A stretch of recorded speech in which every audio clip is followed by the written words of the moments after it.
Today is Transgender Day of Visibility, a day to commemorate and acknowledge the people of the transgender, non-binary and gender diverse communities. It is one of only 3 days that recognises transgender communities and the kind of discriminations and stuff that we face through, and the risks and the dangers that we've also had to face, and for those who also struggle to come out because of safety.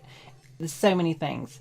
One of those only days is Transgender Remembrance Day, which takes into account the violence that transgender people have faced since 1998.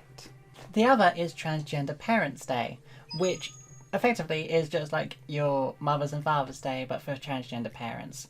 And also can take into account transgender children as well, so parents of transgender children. So this day acknowledges those things like discrimination, attacks, assaults and murders, suicide rates, trying to come out to family, support, all of those things. This day is for that. So if you're watching this video, you're probably already a transgender supporter, and that you also stand for the rights of the transgender community. So let's take some time to actually acknowledge this day and learn about some stuff.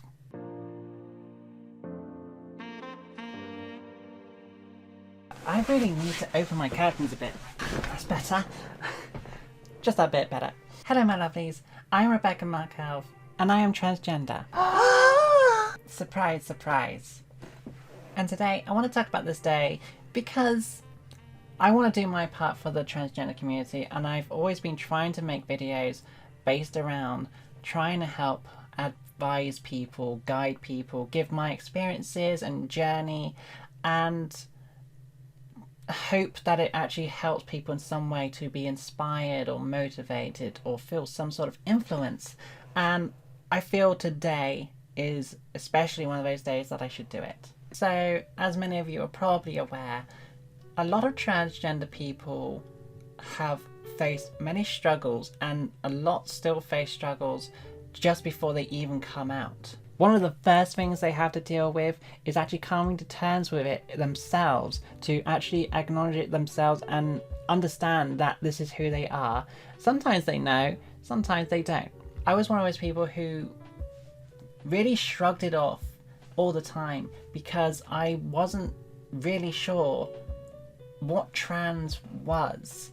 There were so many moments in my life where I wanted to be a girl, and I always shrugged it off as some sort of fantasy, as if it was never realistic to do that. And so I tried to accustom my life to live as the gender, as the same sex that I was born as. Just to get things started, for those who are unaware, sex and gender are two separate things, which is why you have a gender spectrum. But when I finally realised that I was transgender, I had to face these inner battles with myself. And I can imagine so many other transgender people facing this battle in their head, and also thinking about the repercussions, the possible consequences to start telling family or friends.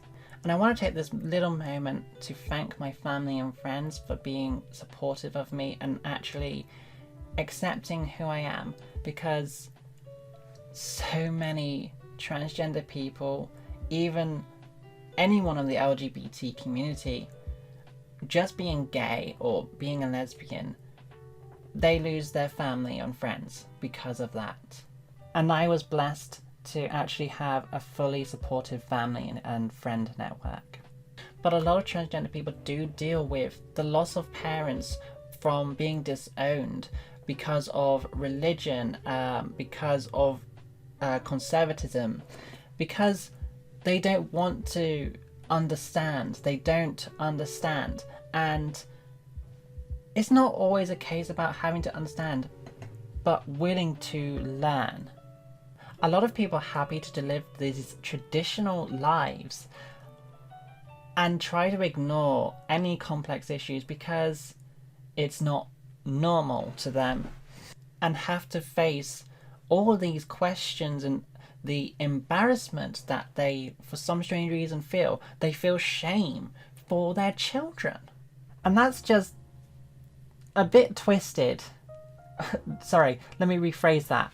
That's very twisted. Like, you would actually disown your own flesh and blood just because you can't understand your own child. Like, really? So once you finally come to terms with these possible consequences and problems that you may have faced, you're then faced with new problems straight off the bat, with sports, work, activities, community risk, like walking home and going to the shop, the way you're dressed, transphobia, relationships, cyberbullying, documentation. it keeps going. It keeps going. And because of, say, something like discrimination at work, 20% of transgender people end up working in underground economy, such as sex work. That even then, in such jobs like that as well, people are still at risk of facing more discrimination and potential risk of life, any kind of transphobia. And Transgender Day of Visibility is about trying to break those cycles of discrimination, transphobia, and attacks and stuff like that. Speaking of which, with the Transgender Day of Visibility, take for example last year, where we had the beginning of the pandemic. Stuff like my changes, my physical changes, and my confidence building up to be the woman that I am. And I could not celebrate them in any way with my friends, with family, to go out and do things and feel so much freer in the person that I am, because I can't. And that has affected me in such ways with my mental health, because I just want to get out and show the world who I am. And I can't do it. I think the only benefit from it is that I've gone through so many changes, locked away indoors, that when I'd finally come back out and see friends, that I'm going to be so drastically different to what they remember that it might come as more of a shock and surprise. But I'll still feel good about that once I finally can get out and just be who I am. But mental health as well. For example, dating, relationships. You can't exactly go and socialise at the local pub or cafe and meet someone because... what was it again? Oh yeah, lockdown! And so I have taken to dating online, and the amount of people that I've realised that just want to use me as a dirty secret, as a kink, like for them to just like satisfy their kinks and fetishes, I feel objectified. And I can imagine how many transgender women have been objectified and just turned into some sort of sex object to people, which is not who we are. We are human. We are peoples. Then you could also take into account, like during the lockdown as well, is that a lot of transgender people would probably seek advice with one-to-one, like help from another person of the transgender community. Can't do it. Can't do that. There's so many things that have factored in that have affected the mental health of many people. And I'm not saying that it's just transgender people. Of course, a lot of people have been affected, but I'm just kind of giving you an idea that so many of us have also been affected, and not just because of staying indoors, but because of us developing or potentially feeling locked with family because you can't come out, or feeling so mentally drained because you can't go out, or facing lots of cyberbullying because people seem to be a lot more tougher behind a keyboard. Which isn't me. Or has Facebook and people on Facebook become really nasty recently? Like, I know Facebook and other social media is pretty bad, but I swear it's gotten so much worse.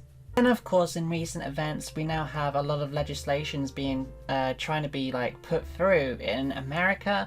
I'm not entirely sure how law works in America, but I think it's like different from state to state to state. And there's a lot of transgender discrimination going on in law, like literally. And taking away what transgender men and women can and cannot do, pretty sure takes away their freedom of human rights. I do get that there are potential issues regarding transgender women participating in women's sports, but I'm pretty sure that more research needs to be done into this, and a lot of education needs to also be worked on with this, rather than just taking away someone's rights entirely. And from what I've actually seen, there have also been at least 20 states that have some form of anti-trans bill. Like literally a discrimination against transgender people. Which to me, and to probably a majority of the transgender community, probably screams, we don't want you here. So much for the land of the free, right? And don't get me started on places where it's illegal to be transgender. I can't imagine how it must feel to be transgender in an anti-LGBT country. It's not going to happen today, and it's probably not going to happen within the next 5-10 years. But I think if we all can educate ourselves and educate other people, bring people to understand, take away anti-trans bills and legislations, discrimination, working on all these things. If you're a business owner, trying to support them, anything like this, and standing with your gut to support transgender people, that goes such a long way. If you're a parent of a transgender person and you love them just as much as you always have, then thank you so much. If you are a friend or an ally of the transgender community, thank you so much. Every person that chips in and helps people in some way protect and defend anyone of the LGBT community, but for today, transgender people, then that's really highly appreciated by all of us. I also want to add, there are so many people out there who believe they have this image of what a transgender woman or a transgender man looks like. Stop that.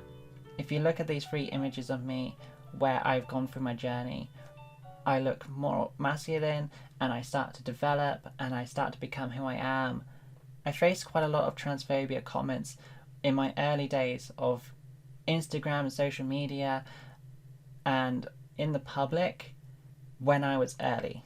And I was just trying to learn about myself and accept myself for who I am. And there were people out there who were trying to say that it was wrong. And now here I am feeling more and more happy in myself, thriving, and so much more content. And I don't get it as much. There is no image for what a transgender person should look like. Anyway, thank you for sticking around for this video. If you did enjoy it, please do leave a like. It would really help the video and the channel. Anyway, I've been Rebecca Markelv, and I shall see you in the next video. Take care of yourself.